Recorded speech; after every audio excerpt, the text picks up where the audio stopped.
Hello, welcome, namaste, good evening, everybody.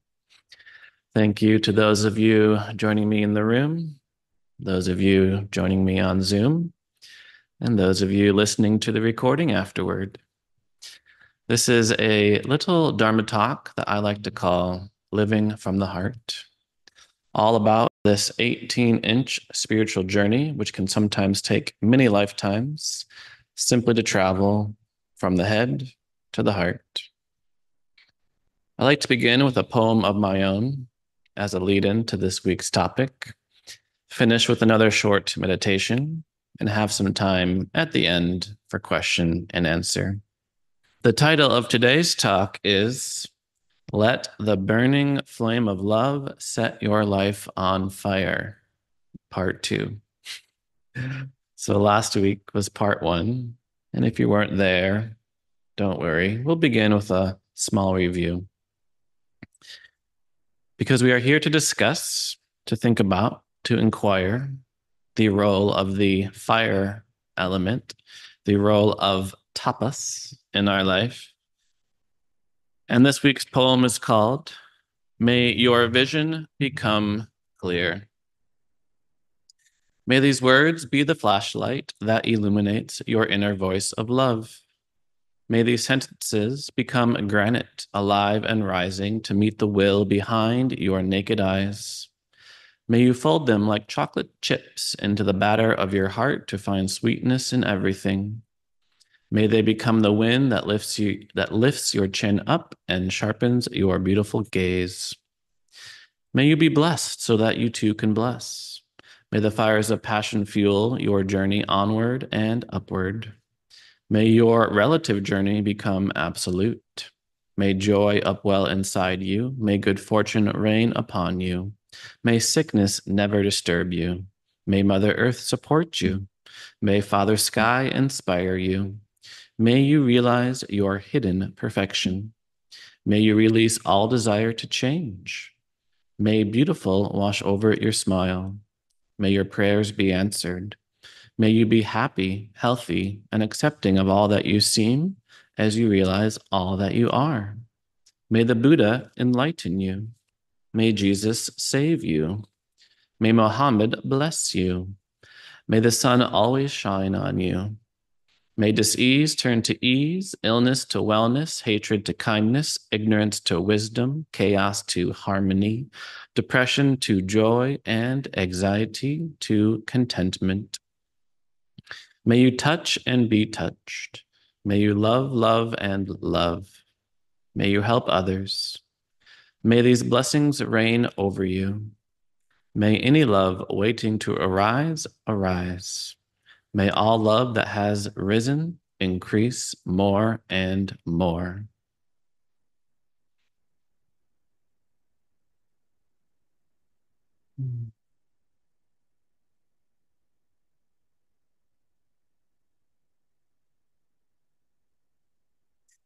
So today's topic is a deepening of our understanding of the Sanskrit word tapas. As a writer and as a poet, I love words. I think words can be quite powerful. And by deepening our understanding of individual words, we can deepen our understanding of our role in this world and the universe. And in our spiritual practice, we have all sorts of different sacred texts and scriptures to call upon to guide us along our path. And it's important to recognize that many of these sacred texts have been translated and retranslated and reinterpreted again and again throughout time. So often, even slight tweaks in a certain word will bring out an entirely new meaning behind the verse. For example, I was recently reading in one of Andrew Harvey's books that we have this phrase, blessed are the meek, for they shall inherit the earth. And Dr. Harvey was saying there's many ways to translate this word meek, one of which is humble. So blessed are the humble, for they shall inherit the earth. And I like that slight tweak, and it's not something you might hear from many powerful leaders in this world, that actually to be humble is to be blessed. So too, we have this term tapas, which can mean fire, motivation, discipline, burning. And last week, we primarily talked about it as a way to gain knowledge, as a way to become disciples, that we do need to have a certain level of mental, emotional discipline in our practice in order to gain a certain knowledge and wisdom about ourselves. And today we'll talk about some other ways to interpret this magical word. Because we also have this idea that our tapas, the same burning, also means motivation. We might have a burning desire. And it's not too different from the way an athlete might get fired up before a game. We have this huge energy that is motivating us to do a certain thing or perform a certain task in our life. So there is a quote by St. John of the Cross. You have no light to guide you except the one burning in your heart. You have no light to guide you except the one burning in your heart. So even in this Dharma talk, Dharma has many meanings. It can simply mean teaching, but it can also mean purpose. And one of the lessons of the Gita is that we all have our own purpose. We all have our own path. And it is up to us to both uncover and discover this path, and then, of course, walk it. Now, another interpretation of what it means when we say that tapas is fire, or tapas is burning, is that this process of fire or burning is one of purification. It is, in fact, a purification process. And tapas is a crucial part of the yogic path. So we might also say that yoga itself is a purification process. And what exactly we are purifying is going to mean different things depending on what perspective you are taking. So, for example, in many of the ancient texts, we are all said to be ignorant. We are all said to have avidya. We don't know. And we are essentially in this darkness of unknowing, in the darkness of ignorance. So light in this case is a metaphor for knowledge, for awakening, for burning away the darkness of ignorance to discover a new insight into ourselves. And one of the most fundamental lessons we find is that one of our biggest symptoms of our ignorance is that we believe ourselves to be our body and mind. We identify with our body and mind. So in yoga philosophy, awakening and knowledge and what we call wise discrimination or viveka are all the same. We awaken when we discover we are not the body or mind, when we discover an essence to our being that goes beyond material reality. You might call it soul, spirit, Purusha, Atman. The point is, in our ignorance, we identify with our body and mind. And as a result, that causes a lot of suffering. This is known as the jnana path, the path of knowledge. This is actually called jnana tapas, the tapas of knowledge that burns away the darkness of ignorance. This is the path of avidya to vidya, of ignorance or not knowing to knowledge or knowing, or simply knowing if we are to drop the K at the beginning of the word. So one way that we are purifying ourselves is purifying ourselves of ignorance. But there are still other things that we can consider on this path of purification, of what exactly we are burning away. If our mind, body, and spirit is like a metal, metal, and we put it into the fire to burn off the impurities, you might begin to ask, well, what exactly are the impurities that we are burning off? And if we get into yogic psychology, we find that we are burning off our karmic conditioning. We even say you have to burn away your karma. In order to attain liberation, your task is not to simply accumulate all the good karma that you can do in this lifetime, but to actually burn away all of your karma, both good and bad, so that you can become free and liberated from the wheel of conditioned existence. So, the way that karma tends to work in yogic psychology is just as sound can be recorded into a tape recorder. We have this action in the universe that leaves certain imprints in whatever it is that you are recording.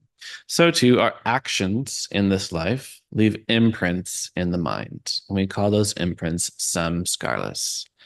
And we have this mental conditioning, these mental imprints, which will guide how we think and feel in this moment.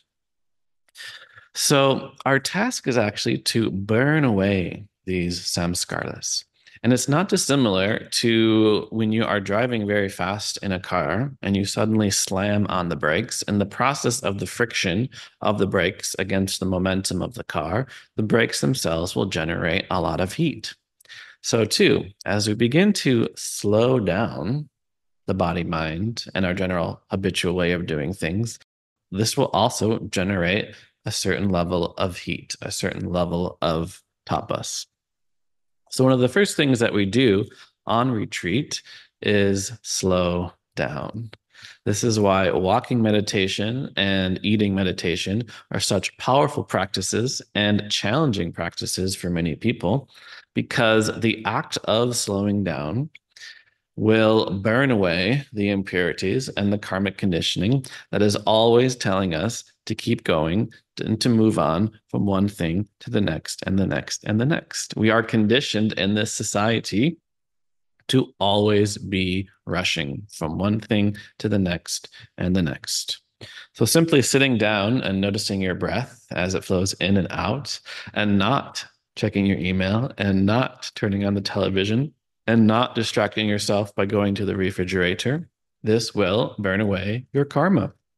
This will burn away the latent impressions of the mind that always and continuously tell you to keep seeking and keep going after certain things in your life. So, mindful eating is a wonderful way to practice tasting each morsel of food. We take whatever food it is we are eating into our mouth, chew it 30 times, swallow, and pause. And this will burn away the samskaras that we have of always needing to scarf down the food that we have. So we are conditioned both through our actions that we perform, but also through our society and also through our culture. And we always find ourselves not happy with where we're at. We're always on our way somewhere, always seeking more. So we have to burn away these impurities by intentionally seeking less, doing less, and slowing down, and being with our body and being with our breath. Now, you don't necessarily have to buy into the cosmology of karma and reincarnation, but an important inquiry on the spiritual path is first deciding or inquiring whether there is anything that goes beyond death, whether there is any part of your inner experience that does survive the death of the body and the mind. So if, for example, you think that there is a heaven in this afterlife, you have to really ask yourself, well, what exactly or who exactly will I be when I enter into this heaven? Maybe you are really looking forward to seeing your grandfather. All right. Well, what of your grandfather is going to be there and what of you is going to be there? When your grandfather was alive, you were just a baby. Are you going to be a baby when you enter into heaven? Is your grandfather going to be 60 or 70 years old? So when we think about if there is any essence to our experience that goes beyond birth and death, we have to realize that this body and this mind is changing all the time. So, what is it that survives? And this is a very common inquiry, particularly in Buddhism, because it is very challenging to juxtapose this idea of non-self and anatman, that you don't actually exist, with this idea of rebirth. Because if you don't actually exist, what exactly is being reborn? And in general, yoga takes a very particular approach.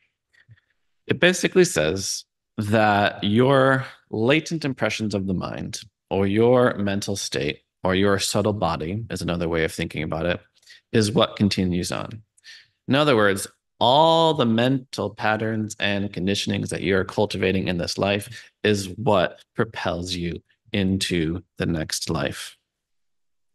So when Chogyam Trungpa was asked what essence of ourselves does get reborn, he said, well, I don't want to give you the bad news, but unfortunately, it's all of your bad habits. And fortunately, it's your good habits too. But the point is, it's both your good and both your bad habits. So that is another reason why we are cultivating certain mental states in our practice, because these are the mental states that we carry with us. And even yesterday, I was hanging out with the Hare Krishnas at the International Society of Krishna Consciousness, and there was a professor there giving a talk on the Gita. And he made the fairly bold statement that all religions in the world have a singular focus, which is purification of the heart. And I do like this unifying theme that our task here is to purify the heart of hatred, ill will, egotism, vengeance, jealousy, and envy, and cultivate the qualities of love, kindness, compassion, forgiveness. And you might find that this is the fundamental tenet amongst all religions in the world, that we are here to purify the heart and cultivate an undying and eternal love that is inside of us. So, what's important to recognize when we think about burning away these impurities and the discipline of tapas is that it won't be easy. So, another definition of tapas that you will find is austerities, or to put it a different way, our ability to tolerate difficulties and sufferings. So, fasting, for example, is an extraordinary practice of tapas where we intentionally do not eat food for a certain period of time. And that's when all the desires and all the attachments for sensual pleasure in the form of food will begin to come up. And during that time of hunger and stomach pain, there will be a lot of suffering.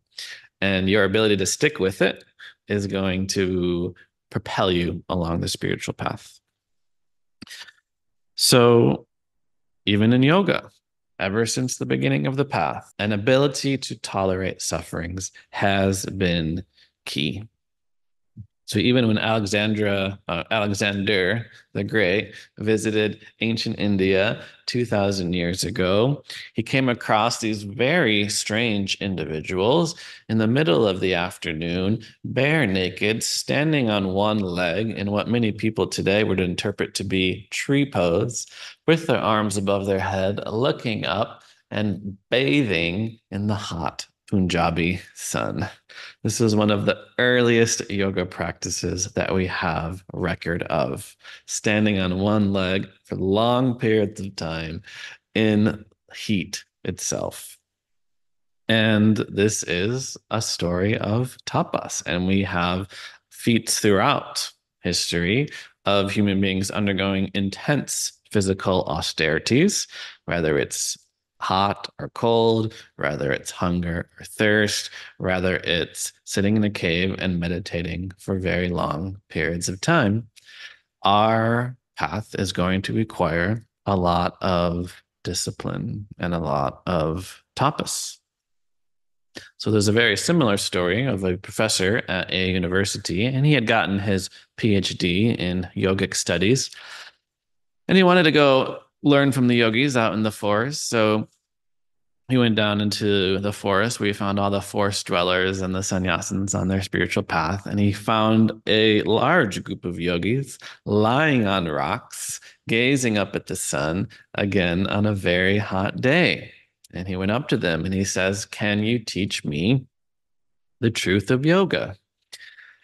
And these men who are lying naked on the rocks Replied back, yes, of course we can. But first, take off your clothes and lie on these rocks. And as with many stories, there's different ways to interpret the meaning. Crucial part of this story, and this is anytime you hear any story about any professor entering into spiritual circles, is that we are seeking an experience. We are not here to talk too much about the explained world, but we are here to experience a reality that goes beyond words. Now, laying naked in the sun is also a form of tapas and physical austerities. But there's also an extraordinary symbolism here in that there is a reason we are standing in front of the sun, because the sun is its own form of tapas. So even when we think about fire, you can also think about sitting next to the fire. And what happens when you do that? It warms you. So, as warm blooded creatures, there is this other idea in the Vedas and some of the other sacred scriptures that life is perpetuated by tapas, by warmth. In fact, all of the life on this planet is perpetuated by the warmth of the sun. And before the development of warm bloodedness in the evolutionary tree, that was the only way for any organism to maintain a consistent temperature is by working with the sun in a particular way. And an interesting evolutionary advantage happened when warm bloodedness did evolve with our mammalian ancestors about 200 million years ago. Is suddenly we were able to regulate our own internal body temperature, but we weren't able to do it alone. And this is a very important lesson of love and passion and warmth, is that our warm bloodedness is literally passed down. Our love is literally passed down in the form of warmth and affection. So anyone who raises chickens or sees chickens knows this, that the mother hen needs to sit on the eggs in order to keep them warm. And this also happens in the human species, is that young, newly born infants absolutely need to be held by another warm body. So, an interesting pop quiz that I like to offer people is to first ask yourself, what grows plants? And a lot of people know the answer. Well, obviously, plants need light and nutrients in the earth and water. And then I ask, what grows human beings? And to a certain extent, we understand that food and water is also beneficial to the growth of human beings. But psychologists have discovered this phenomenon known as failure to thrive. If a child does not receive love, affection, and warmth from another human being, it will develop this condition known as failure to thrive. Until a young infant is held and given eye contact and warmth and physical affection from another human being, it's not going to thrive. So, love, absolutely, from birth until death, grows human beings just as much as fertilizer and water grows plants. So, we all need nurturing, and the sun is that form of warmth and nurturing. So even when we salute the sun in our yoga classes, when we do our Surya Namaskars and bow before the sun, this is one of the earliest deities we have across almost all religions. Before devas and devatas became abstract concepts, they were always deeply connected to this natural world. We had Mother Earth, Father Sky, and of course, the Surya, the sun god. And whether or not it's an actual deity, we can, of course, recognize that no life on this planet would exist without the sun. So that's the good news, that we thrive on love, that as warm blooded creatures, that warm bloodedness and our physiological functioning is quite literally passed down. The bad news is that stress and suffering also help us grow. That in order to get stronger, in this mind and body, we have to apply some external stress on our system. I often wish we were plants and we could just root ourselves into the earth and sit in the sun and then have a beautiful and pleasurable growing process. But unfortunately, human beings don't work that way. In order to increase the length of a muscle, you have to stretch it. In order to increase the strength of a muscle, you have to work it. So once we recognize this, it creates an extraordinary transformation on the path. First, we can welcome in difficulties in our life as opportunities for growth. So Hazrat Inayat Khan put it this way: I asked for strength, and God gave me difficulties to make me strong. I asked for wisdom, and God gave me problems to learn to solve. I asked for prosperity, and God gave me a brain and brawn to work. I asked for courage, and God gave me dangers to overcome. I asked for love, and God gave me people to help. I asked for favors, and God gave me opportunities. I received nothing I wanted. I received everything that I needed.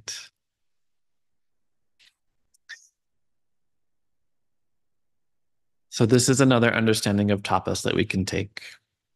It means difficulties and suffering, and a recognition that these difficulties and sufferings are the fertilizer for our own growth, without which we simply wouldn't grow at all.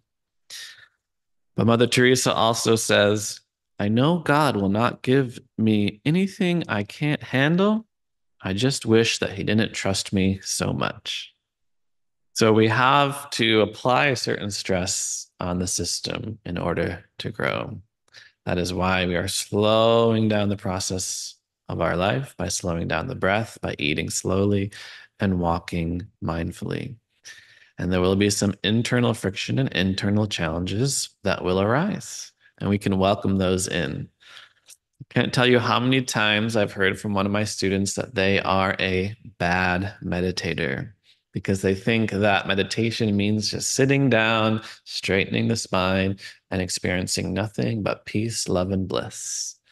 When actually, usually, the opposite is what happens. We meet many difficulties and challenges in our attempts to find peace and calm in this moment. We meet all of our samskaras, all of our karmic conditioning in this life, and you could even say from all your previous lives. Because we live in a society that thrives on dissatisfaction. We live in a society that tells you happiness is going to be this, happiness is going to be that. You're going to need to do this, watch this show, buy this product, do this thing. In this consumerist culture, we're consistently fed ideas that happiness is to be attained from something outside of you rather than the inside. So, in burning away the impurities of that karmic conditioning, there's going to be challenges. It's going to be hard. It's not going to be easy.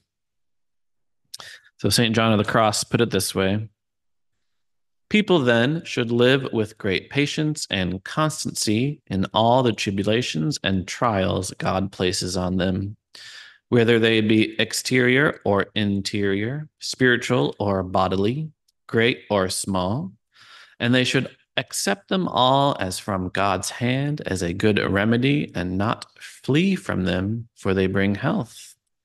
The combat of trials, distress, and temptations deadens the evil and imperfect habits of the soul and purifies and strengthens it. People should hold in esteem the interior and exterior trials God sends them, realizing that there are few who merit to be brought to perfection through suffering and to undergo trials for the sake of so high a state. So it's important to recognize in our culture, we're told that happiness is to be found through fulfillment of your desires. Those desires tend to be sensual pleasures. And in a thought experiment, I encourage you to take that to its full extent. Imagine you have all the money in the world, all the power in the world. You go on a beautiful vacation. Well, every single need of yours is instantly attended to from the chefs, from your servers, from all the people around you. Anything that you could think of that you desire, it suddenly comes to you. How long before your brain turns to mush without any challenges, any risk, any friction? How long before your body and mind simply wither away? Even astronauts who go into space for long periods of time and don't experience the stress and force of gravity will come back to the Earth with extraordinarily less bone density and muscle strength. We need the forces of suffering, trials, and tribulations in our life to keep us strong. So, our spiritual path is also going to involve the tapas, the burning of the challenges, stresses, and suffering in our daily life that we are transforming. So we can combine this idea that tapas grows us, that pain and suffering grows us, also with our warm-bloodedness and warmth and love. And we find this again and again through many of the more mystical texts that love itself is a purification. Catherine of Genoa, in her treatise on purgatory, for example, writes, "The love of God does to the soul what fire does to material things. The longer it remains in this divine furnace, the purer it becomes. This fire, ever making it more pure, ends by annihilating in it all imperfection and all stain, leaving it wholly purified in God." So many of the mystics describe love and the love of the divine as this purifying fire. In fact, St. John of the Cross, in his very aptly titled Living Flame of Love, he describes divine love as a fire that purifies the soul. And he even uses the metaphor of a damp log that gets tossed onto the fire. As you know, if you take a damp log, it's going to have moss and water and even some bugs in it, and you toss it onto the fire, and what's going to happen? It's going to cackle, it's going to smoke as all those impurities begin to burn away. And once they do burn away, then the log burns cleanly, burns brightly. So as we welcome tapas into our life, you might say that our task is to set ourselves on fire. And a quote I often see from Rumi in people's Instagram posts and so many other statuses is that we must set our souls on fire and seek those who fan our flames. And it's such rich imagery. And I think we all deeply understand, probably without the mind, but from another layer of understanding, what it really means to set our souls on fire and seek those who fan our flames. So I've talked before about how even this idea of nirvana, we tend to translate it as heaven, which takes a very Judeo-Christian approach to this state. But nirvana actually means extinguish. The same way that you would extinguish a flame, we are extinguishing our suffering. It's a way of blowing out, because if you were to blow out the candle, that's where we find the end of suffering. So there's different ways to interpret what it means to extinguish the suffering in our life. And one of which is that just as when the log burns, it will burn and burn and burn until there is nothing left but ash. So another way to interpret nirvana is we are burning away everything until there's absolutely nothing left but a calm, peaceful, and open clarity of our true nature. So we're here to burn it all the way, not just what we might refer to as impurities, but even letting ourselves burn away. So when you read the line from Matthew, If you cling to your life, you will lose it. But if you give up your life for me, you will find it. We find this idea again and again on so many spiritual and mystical paths that we are here to burn away the false self, the little s self, the egoic self, who you think you are. We must let go of. So that's another fundamental lesson we have from the Bhagavad Gita, that we are here to give up all our egoic desires. We spend 99.9% of our day trying to fulfill our own needs, our own wants. And we are here to release it all, to stop seeking for our own happiness and to act with total non-attachment to our actions. So you might think, if I were to give up all desire to fulfill my own needs and wants, combine that with a non-attachment to the results of my actions, and then I act, what will that action be? And the only possible conclusion one could make is that it's action to alleviate the suffering of others. So once we burn away our egoic, selfish, narcissistic desires, only caring about ourselves, and we act with non attachment to the results of our actions, of course, we become activists. We seek to alleviate the suffering of others.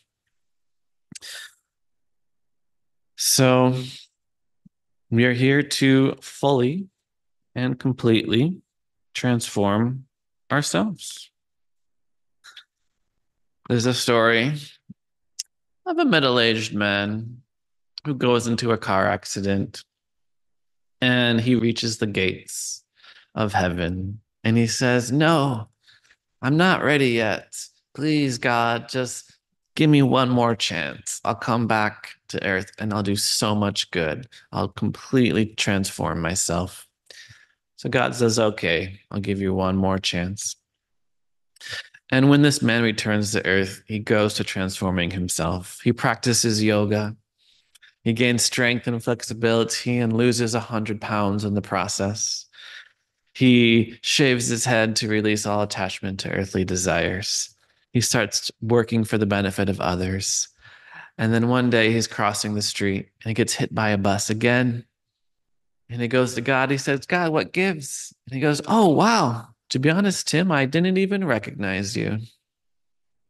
Sorry about that." This is the essence of transformation. We are here to burn away what doesn't last to discover what is always there, what is our true essence. So Andrew Harvey, already quoted earlier, says, "The kingdom is now, is here, in the inmost heart core of reality itself, the fire of love and justice blazing at the heart of all things and beings.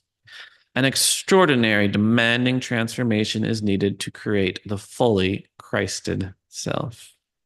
Everything has to be devoted, given, and surrendered to the fire of the Sacred Heart." So we toss everything into the fire. Some say this is the essence of bhakti, of love and devotion. We just give it all up. Richard Feynman, one of my favorite yoga teachers, says, "A yogi is one who trusts in the truth of pure love, one who drops into all experience as it arises, trusting the essence of the heart, which enables the yogi to offer all experience, particularly the core experience of the mind, into the fire of awareness. It is this fire of awareness that is the true guru." So we must recognize fire also means transformation. Even what we call burning is simply transformation. As we know, and as physics tells us, nothing disappears. All matter and energy is conserved. So the carbon, the oxygen, the hydrogen that forms the log, It's still there. It's just transformed into smoke rising towards the heavens, into warmth and light that emanates out in all directions, and even water. Beautiful water is a byproduct of any combustion process. So that same water returns to us, and we are here to welcome it all in, to offer all our experience into that fire. You might say it's the fire of divine love or the fire of the sacred heart. We burn away all concepts, nirvana, the extinction of all conceptual thinking, to rest in the beauty and the love of the sacred heart.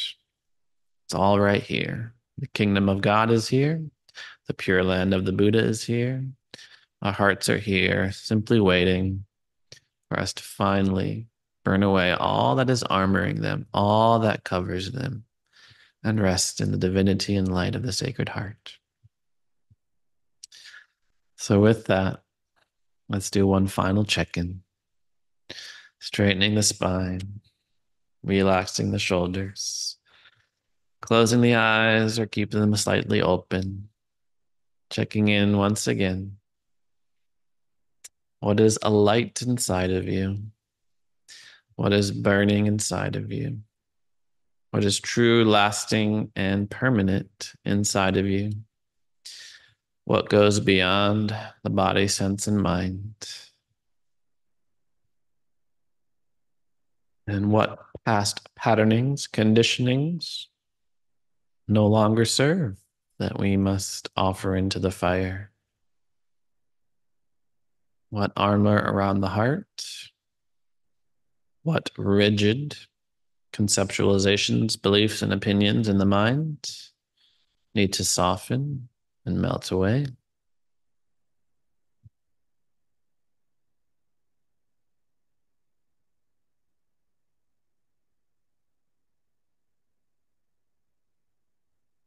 As St. John of the Cross says, you have no light to guide you except the one burning in your heart. Let this light inside be a guiding light. Let us all live from the heart, and let the heart illuminate the path, the Dharma that we are meant to walk.